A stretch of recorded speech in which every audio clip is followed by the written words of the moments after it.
guys, my name is Megan and today I've got some books that will leave you hungry. Alright, so today we're talking about books that have food in them or like they're making things, and like food is a big part of the book, basically. Go ahead and just dive right in. The first book I'd like to recommend is Love and Other Disasters.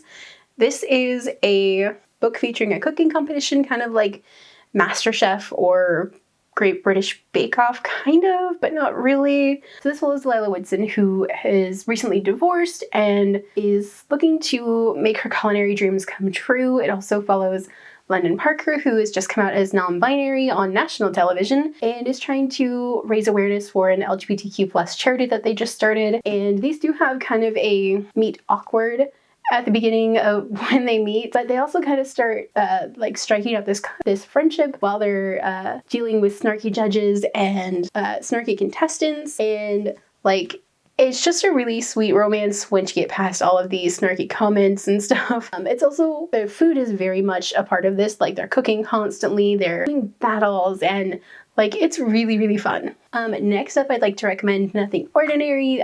This is a kind of a prequel to Ian Lindsay's baseball romance series. A high school culinary teacher who's just like, it's his first teaching job, just got out of school for his teaching certificate, and he's also following the high school volleyball coach who is a former baseball player, and like they have a meet ugly, like is not cute. And there's a lot of cooking and baking and all this stuff mixed into this romance. It's really sweet once you get past them being jerks to each other, and like it just turns into this sweet romance, and it's just really, really fun. Also, it's a short story, so it's not very long. Next up, I'd like to recommend the Remaking of Corbin. This is a really sweet romance following, I can't remember any other character names, but it follows the main character who is moving back to his hometown after one of his parents passes away, and like he inherits their business, and he is bound and determined to turn it all around and make it profitable, and uses culinary schools to back that up. The other main character is autistic, and he finds solace in the coffee shop where he can just be himself, and it's a really sweet friendship that they start up, and then they start baking together, and it's just really, really sweet. And like it's perfect for a Hanukkah read. It's also perfect for a Christmas read.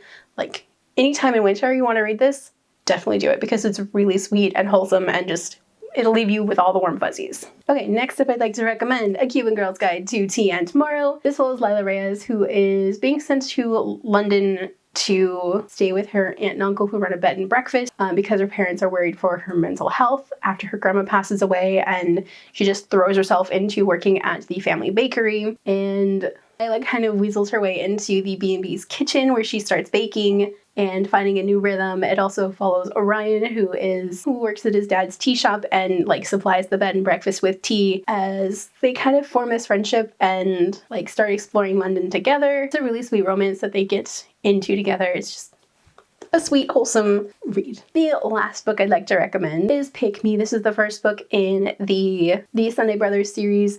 Actually, I'd like to recommend all of the Sunday Brothers books because they're all amazing. And if you like Gilmore Girls, you'll love this book series. It's fantastic. It's funny. It's filled with like quirky characters in a small town. It's following Knox Sunday and Gage, who is a new hire at the Sunday Orchard to do like their graphic design work for their website and that kind of stuff. And Knox, who is the accountant for the Orchard. And they have to share an office and they don't really like each other. And it's them butting heads about things, but it's also about them working on the orchard together and baking pies and like having adventures with the quirky family that runs the orchard. And like I said, if you love Gilmore Girls, you'll love this book series. Alright, so those are some of my recommendations for books that will leave you hungry.